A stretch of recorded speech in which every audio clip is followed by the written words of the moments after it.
দুয়ো গৈ নগৰ যেন ভৈৰ সংবাদ হিয়নি নিৰন্তৰ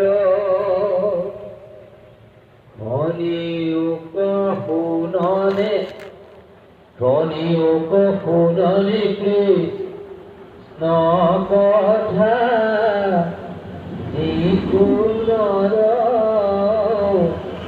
ব্যথে আয়ুষ যিটো মনুষ্য শৰীৰ এই ৰামে হেন জানি কৃষ্ণ কথা সংসাৰতে সাৰ কহিয়োক হৈব আয়ু সাফল্য আমাৰ যাৰ কৰ্ম কৰ্ণ পথ কৰ্ণ বৈল দামোদৰ কুকুৰ সদিশ শিশু নিশ্চয় পামৰ বিশ্বামুদ্ৰ ভঞ্জে যেন অধম শুকৰে উঠে যেন কন্তকক চুবাই আতি মৰে হেন গাধে ব্যৰ্থে মাত্ৰ বহি মৰে ভাৰ এহি চাৰি গোটা পশু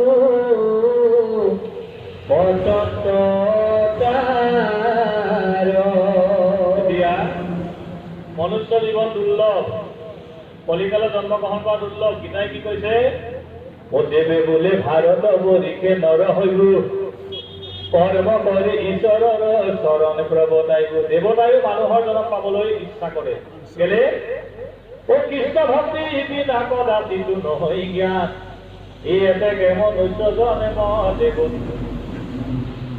দেৱতো প্ৰধান দেখি দেৱতাতকৈও মানুহৰ জনম সেইকাৰণে মনুষ্য জনম পাবলৈ চেষ্টা কৰে কাৰণ দেৱতাৰ জন্ম মুক্তি নাই কৃষ্ণ কীৰ্তন কৰি যদি মনুষ্য জনম পাই যদি ভগৱানৰ এনেহে কীৰ্তন জগত ঘোষা ৰত্নাৱলী যোজনা গুৰুৰ জন্মস্থানত থাকি যদি আমি অধ্যয়ন নকৰোঁ আমাক পশুতকৈ অধম বুলি কৈছে পশুৰ যেনিবা নেজডাল দেখা পোৱা যায় মানুহৰ যেনিবা নেজডাল দেখা পোৱা নাযায় এতিয়া ৰাতিপুৱাৰ পৰা গধূলিলৈকে দৰিদ্ৰ মানুহ কোন বাৰু আপোনালোকে জানেনে ভাগৱতে দৰিদ্ৰ কাক বুলি কৈছে বাৰু দৰিদ্ৰ দুখীয়া মানুহবিলাক দৰিদ্ৰ নেকি কোটি কোটি কোটি টকাৰ পাছতো যি টকাৰ পাছে পাছে দৌৰি ফুৰিছে সন্তুষ্ট নাই কোটি টকা থকাৰ পাছতো কেৱল তেওঁলোকক টকা টকা টকা টকা লাগে সেইসকল কি বাৰু সেইসকলতকে দৰিদ্ৰ মানুহ আৰু পৃথিৱীত কোনো নাই কাৰণ তেওঁলোকৰ হৃদয়ত সন্তুষ্ট নাই ৰাক্ষস কোন বাৰু ৰাক্ষস সেইকাৰণে কৈছে আমাৰ গুৰুজনাই কৈলে ৰাজনীতি হল ৰাক্ষসৰ শাস্ত্ৰ যিমানেই কোটি টকা নাথাকক যিমানেই আসনৰ সংখ্যা নাপাওক তেওঁলোকে আসনৰ লোভত টকাৰ লোভত তেওঁলোকে মিছা কথা কবলৈ নেৰে দুখীয়া দিনহীন দৰিদ্ৰসকলক শোষণ কৰে কমটি কাম কৰে বহু কোটি টকা ঘটে গতিকে ৰাক্ষসৰ শাস্ত্ৰ ৰাক্ষসে যিমান পায় সকলো খাই থৈ দিয়ে আমাৰ মানুহ পৃথিৱীত দুখীয়া আছে নেকি এই যে মানুহবিলাক কোনোবা দুমহলীয়া কোনোবা তিনিমহলীয়া কোনোবা 7 মহলীয়া কোনোবা 10 মহলীয়া কোনোবা নৰা ঘৰত কোনোবাই খাবলৈ পাইছে কোনোবা ডাষ্টবিনত পৰি থকা বস্তু খাইছে সেইবিলাক দুখীয়া নেকি তেওঁলোকৰ কৰ্মফল বেয়া নেকি নহয় এই ৰাক্ষস বিলাকে দুখীয়া মানুহৰ ধনবিলাক খাইছে আৰু সাঁচি থৈছে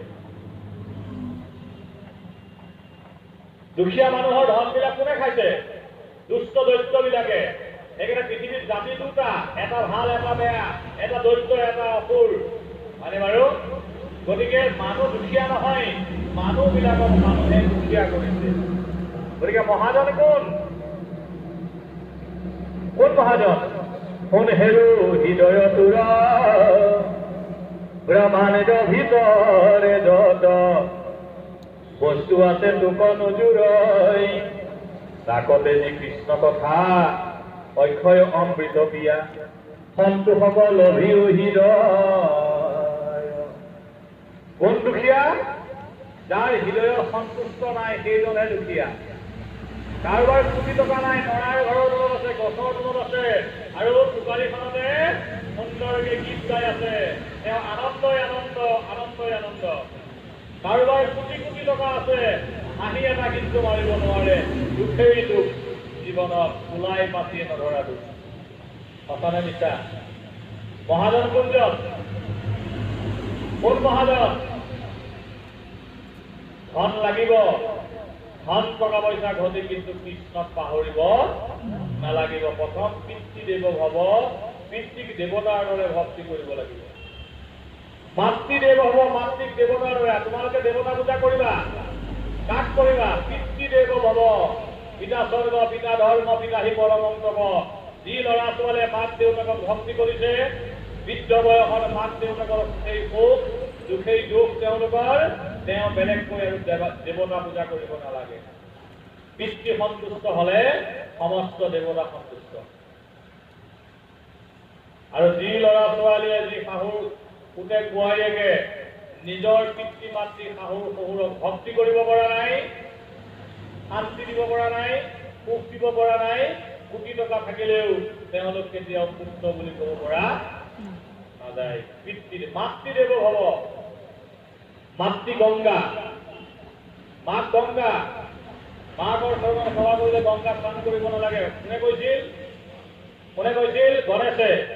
মানে বাৰু মাতৃ গংগা 10 মাহ 10 দিন গৰ্ভত লৈছে, 6 বছৰ টোপনি ক্ষতি কৰিছে, 6 বছৰ বিশ্বামুক্ত পেলাইছে, 3 বছৰ দিন কুকুৰ স্তন খুৱাইছে, তেওঁ ধৰিত খোলে, আমাক চুলিত খোৱালে, তেওঁ নেখালে, আমাক খোৱালে, তেওঁ শুকাই কিনাই গল। তেনেকুৱা মাক যদি তুমি পাহৰা, ভাগৱত পঢ়ি লাভ নহব, ধৰ্ম গুৰু হৈ লাভ নহব, ডক্টৰেট উপাধি লৈ লাভ নহব।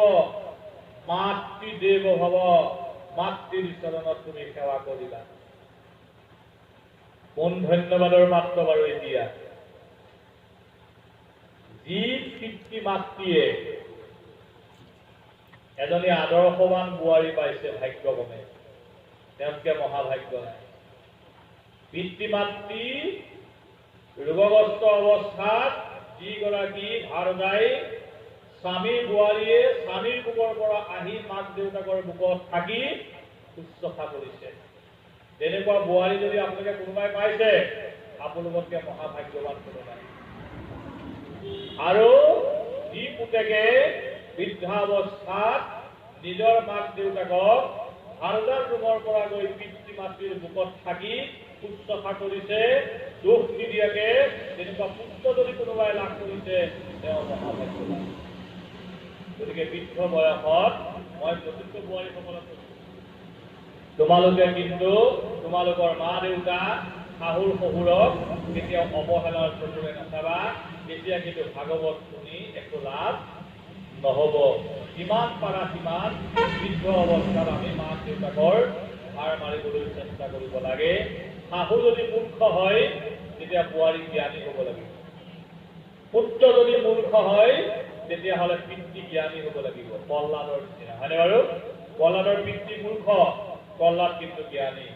গতিকে আমি মানুহেই দেৱ, মানুহেই দেৱ, মানুহ বিনে নাই দেৱ, কৰা কৰা পূজা বাদ্য ঐক্যলৈ জয় জয় মানৱ দেৱ।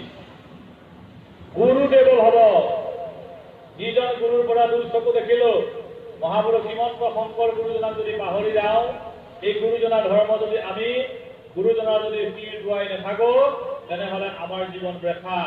কৃষ্ণ সূৰ্য ভৈলন্ত উদিত, নাম ধৰ্ম কৰিলা বিদিত। এনেহেন নাম বস্তু শংকৰ গুৰুজনাই হৃদয়ৰ মাজত প্ৰতিষ্ঠা কৰিলে, এনে শংকৰ গুৰুজনাক যদি আমি পাহৰি যাওঁ, তেনেহলে আমাৰ জীৱন বৃথা। অতিথি দেৱ ভৱ, যদি আমি অতিথি শুশ্ৰূষা কৰিব নোৱাৰো, ঘৰলৈ গৃহস্থী গলে যদি আমি অতিথি শুশ্ৰূষা কৰিব নোৱাৰো, অতিথিক যদি ভগৱান নেদেখো, আপোনালোকে 3 বছৰ ভাগৱত পাতিলে, গাঁৱলৈ ভকত আহিলে ভগৱান দেখিব লাগিব, তেতিয়া ভাগৱত পঢ়াৰ অৰ্থ থাকিব।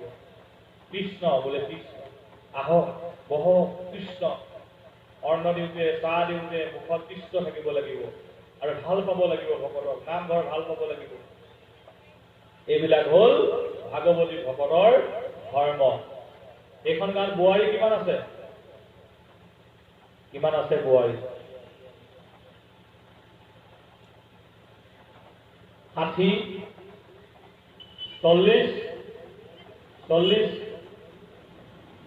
মা সকলো আছে হয়নে বাৰু?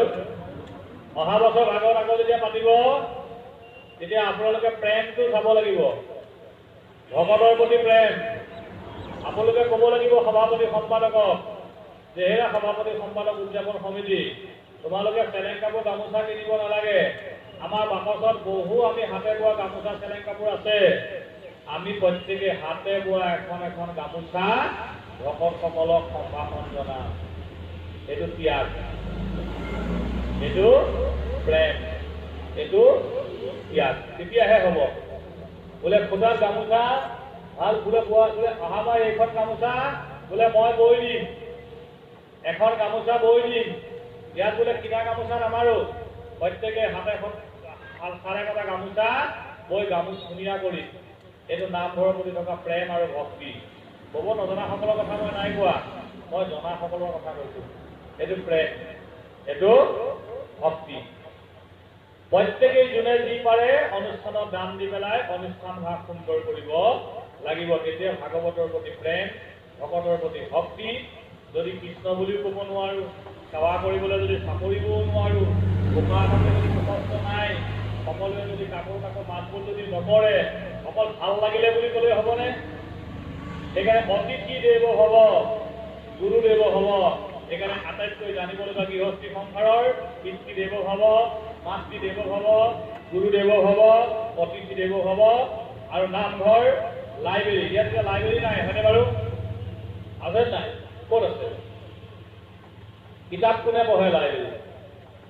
আপোনালোক কেতিয়াবা যায়, ডেকা গাভৰুৱে কেতিয়াবা লাইব্ৰেৰীলৈ গৈছে?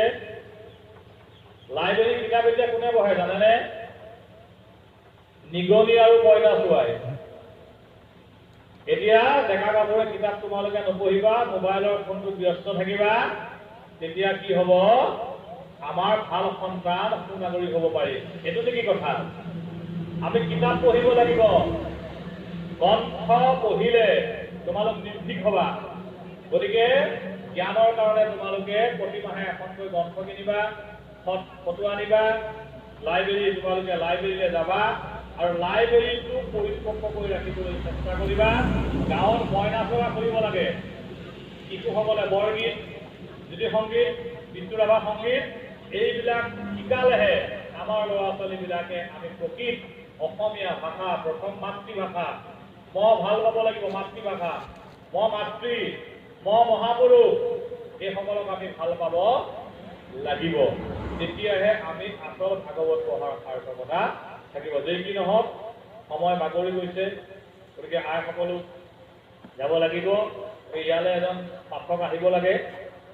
পাঠক এজনে সলাই দিলে আমাৰ শ্ৰদ্ধাৰ বাপে পাঠো কৰিব, আলোচনা কৰিব। আৰু মই আশা ৰাখিছোঁ গধূলি যাতে আপোনালোকে সকলো দহু বন কাটি কৰি নামঘৰলৈ এইকাৰণেই আহিব লাগে, কাইলৈ দিনটো হয়তো আমাৰ জীৱনৰ শেষ দিন হ'ব পাৰে। এইকাৰণে ক'লে যে শ্ৰৱণ কৰা, কেলে শ্ৰৱণ কৰিলে জ্ঞান হ'ব, কীৰ্তন কৰিলে আমাৰ জ্ঞান হ'ব। নহ'লে পশু এনেহেন ভাগৱত হোৱাৰ পাছতো যদি ইয়ালৈ নাহো, এনেহেন কীৰ্তন হোৱাৰ পাছতো যদি আমি নামঘৰলৈ নাহো, যদি এলাহে পায়। এই যে মোৰ এখন কলি নামৰ কিতাপ আছে, প্ৰথমটো হ'ল এলাহ।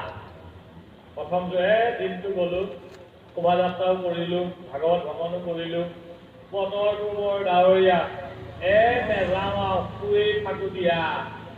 এইটো কলিৰ প্ৰথম জনী ছোৱালীয়ে পালে, কলি এলাহ। তাৰপৰা ভাবিব নহয় শুই থাকো, নিদ্ৰা পালে। নিদ্ৰাক জয় কৰিব নোৱাৰিলে ভাল বস্তু গ্ৰহণ কৰিব নোৱাৰে। তাৰ পাছত ভয়, জানোচা যাম, টোপনি ক্ষতি হ'ব, প্ৰেছাৰটো বাঢ়িব, চুগাৰ বাঢ়িব, বা কালিলৈ স্কুল ক্ষতি হ'ব, বা বিভিন্ন চিন্তা। তেতিয়াহ'লে 3 নম্বৰ। 4 নম্বৰ যদি বেইছা, নহয় আৰু যাম আৰু বুজিছানে, মুখখনকে দেখুৱাই পাৰিলে এপাক আহোঁগে। আহি পেলাই ইফালে সিফালে চালে আৰু দুই এটা গ্ৰাম্য কথা পাতিলে, গ্ৰাম্য কথা মানে মিছা বেইছা কথা পাতি টিপ মাৰি শুনি থাকিলেগৈ। এনেইতো 10টা বজাৰ পাছত আমাৰ অসমীয়া মানুহে গীতা ভাগৱতৰ কথা শুনিব নোৱাৰে।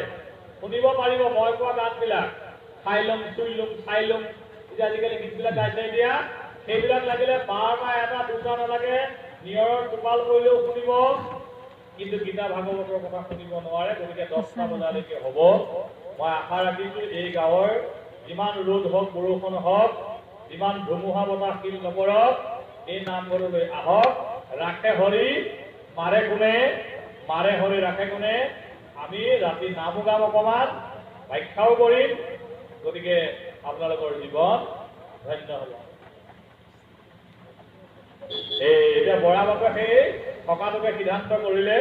গতিকে সদা বৰা বাপলৈ আমি আলোচক আগবঢ়াই অকণমান সময় আমি বিৰতি কৃষ্ণ।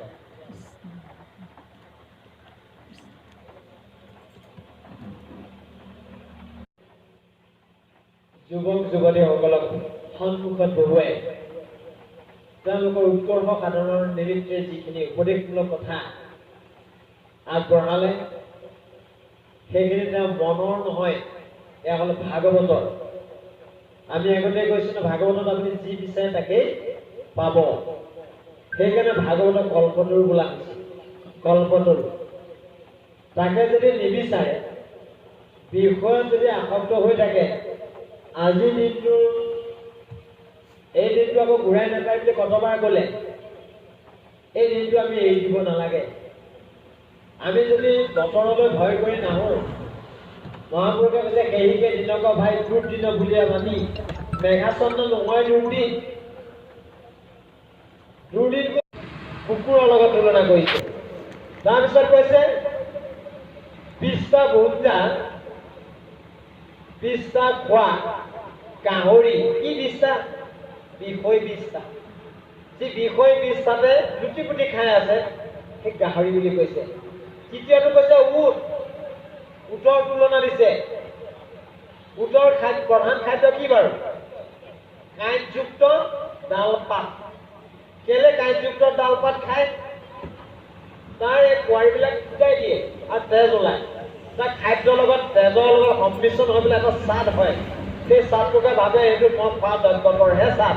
সি বুজি নাপায় মোৰ তেজৰ চাদ। সেইকাৰণে উটৰ লগত তুলনা কৰিছে। আৰু সৰ্বশেষত গাধৰ লগত তুলনা কৰিছে। আমাৰ বিষয় বুজা, বিশেষকৈ লুভিয়াবিলাকৰ হেঁপাহ নপলায়। বিষয় বুজা কেতিয়ালৈকে হেঁপাহ নপলায়, তাৰো এটা সমীক্ষা দিছে ভাগৱতে। কি বুলি? অতি লোকত যত যত আছে ধন ধান, যত দিব্য নাৰী আছে সুন্দৰী প্ৰধান, যত দিব্য ঘৰ বাৰী বস্ত্ৰয় অলংকাৰ, সবে অনুপুৰে মন একলো ভিয়াৰ। অতিৰিক্ত লোভাৰিষ্ট গাধ। বিষয় বুজাই কঁকাল চেপেটা কৰি দিলেও গাধৰ এটা বৈশিষ্ট্য আছে, শুনিবলৈ পাইছো। গাধক কিমানলৈকে বুজাই বহন কৰিব বিচাৰে? 4টা ইটাৰ ওপৰত খুৰাকেইটা তুলি দিব লাগিব, গাধটোক উঠাই দিব লাগিব। ইটা বজাই দিওঁতে দিওঁতে ইটা ফাটি যাব লাগিব, সেইটোৱে হেনো তাৰ বজাই। ইটা ফাটি গৈছে বজাই পিঠিত দিওঁতে দিওঁতে, সেইটোৱে তাৰ বজাই। আমাৰ সেই বিষয় বুজা ধন ধান ঐশ্বৰ্য বিভূতি ঘৰ দুৱাৰ ইয়াত সাজিয়ে, এই বিছামাৰীত সাজিয়া শান্ত থকা নাই। আপোনাৰ বিশ্বনাথ চাৰিআলি সাজিলে তাতে থাকে শান্ত থকা নাই, তেজপুৰত সাজিলে তাতো থাকে শান্ত থকা নাই, গুৱাহাটীত সাজিলে তাতো থাকে শান্ত হোৱা নাই, আমেৰিকাত সাজিলে। আৰু সি চন্দ্ৰলোকো বিচাৰি আছে, চন্দ্ৰলোকলৈকো যাবলৈ বিচাৰি আছে। সেইটো গাধ বুলি কৈছে, কিন্তু ঈশ্বৰৰ নাম ধন মূলধন নিবিচাৰে। এইসকলে হ'ল গাধ, গাধৰ লগত তুলনা কৰিছে। ইয়াৰ পাছত এনেধৰণে গৰিহণা দি আমাক কৈছে, এৰা অনপাত কাণ যিটো কৃষ্ণৰ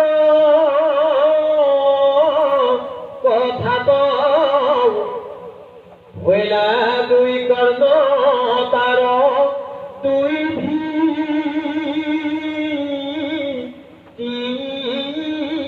গাত এই যে সহস্ৰ বিতান্ত কীৰ্তনটো কি আছিলে কি কৰিলো ভগতি নকৰি অন্তকে পাইলে কয়াকে ৰক্ষা কৰা হৰি কীৰ্তন সেইটোৱে নহয় জানো পোখা পাখি তাৰপিছত কি লিখিছে একে মূৰ পাই ধৰিলা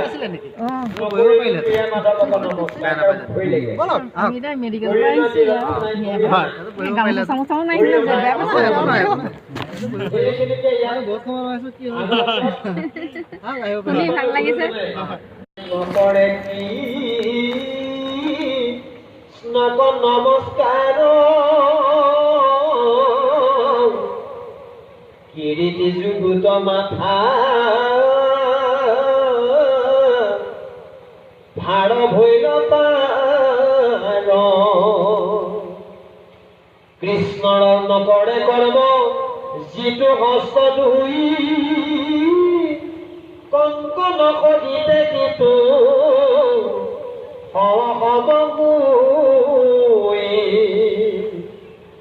কৃষ্ণৰ মূৰ্তি যিটো নেদেখে অধম তাৰ চক্ষু সন্মুখে মই ৰাণ চকা কম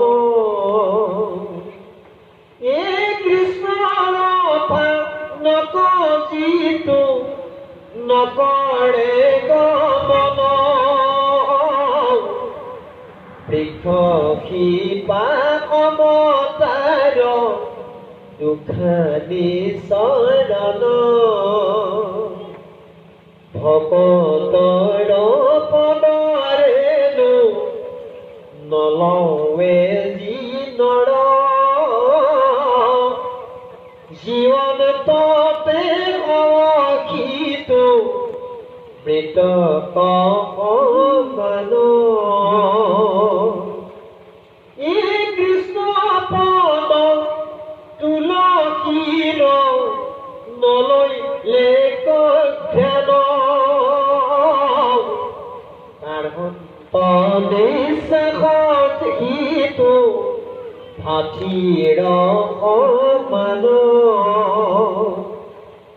এই হৰি হৰি বুলন তেনো শিকাৰো মন চিত বৰ্জশীলা পত্ৰী কজা নিবাতাৰ চিত হেন জানে কুট পুৰি উকয় ভীমত যি কথা কহিল কুকে ৰাজাৰ আগত কহিও পৰা সমস্ত ভাবে তৃতীয় ধেৰ কথা এ বইলায়ে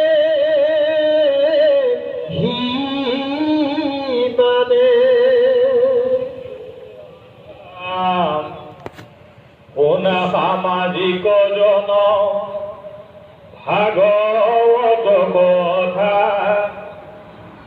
মনুষ্য জন্ম কহিছো নকৰি দেখা পুৰাণৰ সূৰ্য ইটো মহাভাগৱত ব্যাস মহাৰিষিয়াৰ কহিছা মহত্ৰ আৰু অন্তৰ্গত পৰমাৰ্থ কথা যত মই মাত্ৰ জানো নাৰদৰ প্ৰসাদত মোট হকে মহামুনি সুকে জানিলন্ত বিদুৰে ইহাক জানন্ত কি নাজানন্ত টিকা ভাষ্য চাই মহাবুদ্ধিৰ প্ৰভাৱে কেহু জন আৰ তত্ত্ব অৰ্থ কন পাবে বৈকুণ্ঠৰ শাস্ত্ৰ কৃষ্ণ মুখৰ বচন আউৰ কি ততক জানে যেই কেইজন শুদ্ধভাৱে ৰৈলে ইটো কৃষ্ণত শৰণ ভকতিৰ প্ৰসাদে নিৰ্মল হৈ মন শিকি মহাজনে আৰু তত্ত্ব জানয় ভাগৱত পুৰাণৰ কহিলো নিৰ্ণয় এ ৰাম জানিয়া কৃষ্ণ কৰা একান্ত ভকতি কলিযুগে কৃষ্ণ নাম কীট দেখে গতি বিশ্বামিত্ৰ পৰাশৰ আদি মুনিগণ জলবায়ু পত্ৰমাত্ৰ কৰণিত ভোজন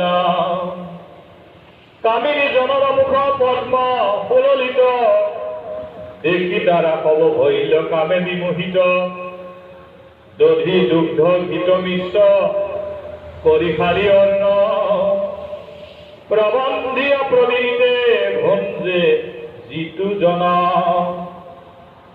হিউজনে পাবে যদি ইন্দ্রিয় জীবিত বিন্ধ্যাগিরি পারে দেবে সাগর তরিত ইন্দ্রিয়ক জিনিবার আছে যার মতি সততে করিবে যত্ন সন্তৰ সংগতি এ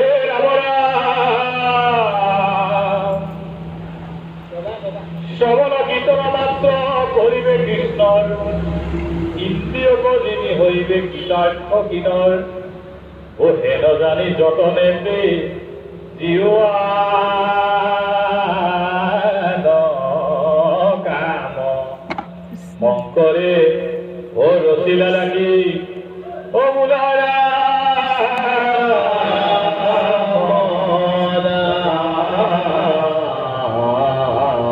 হৰিৰা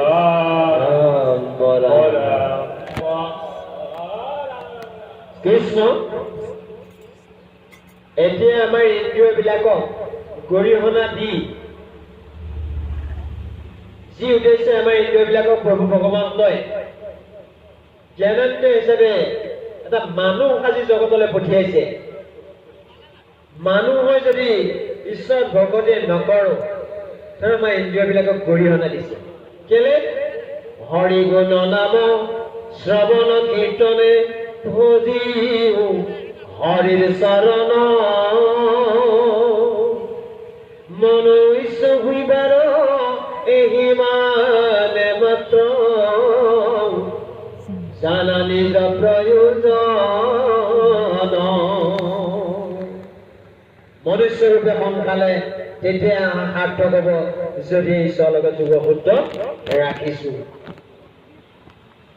কেলে আমি যদি ঈশ্বৰৰ লগত যোগসূত্ৰ ৰখা নাই তেনেহ'লে পশুতকৈ বেলেগ আৰু নহয় আৰু পশুৰ লগত তুলনা কৰিছে যে মনুষ্যং আত্মানং ন জানন্তি তেনে মনুষ্যং প্ৰচেষ্টিতা যি মানুহে আত্মাৰ লগত যোগসূত্ৰ ৰখা নাই তেনে মানুহ পশুৰ তুল্য আৰু আগতে মই ব্যাখ্যা কৰোঁতে কৈছো যে পশুতকৈ অধম এটা গীতেৰে গীতটোৰ লগত আমি বুজি পাই গলো যে পশুতকৈ অধম আমি কিয় হলো আগত বেদশ্ৰুতি আমাক গৰিহণা দিছে মনুষ্য শৰীৰৰ পৰাই যিটো নৰধন নকৰে তোমাৰ যদি শ্ৰৱণ কীৰ্তন বিফলে জন্ম কৰিলে ভৰিলে সৰ্বনাশ জীৱন্ততে মৰা কিন্তু ভাতৃৰ নিশ্বাস জীয়াই থাকোঁতে মৰা গতিকে মানুহৰূপে সংসাৰলৈ আহিছো সৰ্বনাশ হিচাপে নহয় সৰ্বনাশটো কি আকৌ সৰ্বনাশটো মহাপুৰুষ মাধৱদেৱে ঘোষাত লিখিলে সৰ্বনাশটো অমনুষ্য শৰীৰ পাই হৰি নভজিলা অৱশ্যে শুইবা ভাই দিন তৰশিলা সেইটোৱে সৰ্বনাশ এই জীৱচক্ৰৰ প্ৰথম নাম দি একেবাৰে তলৰ নাম দি ডালৰ নাম দিন তৰশিলা লৰচৰ হ'ব নোৱাৰা জীৱ যাক স্থাৱৰ জীৱ বুলি কোৱা হৈছে লৰচৰ কৰাবোৰ জংগম জীৱ যি লৰচৰ হ'ব নাই একেবাৰে স্থাৱৰ জীৱ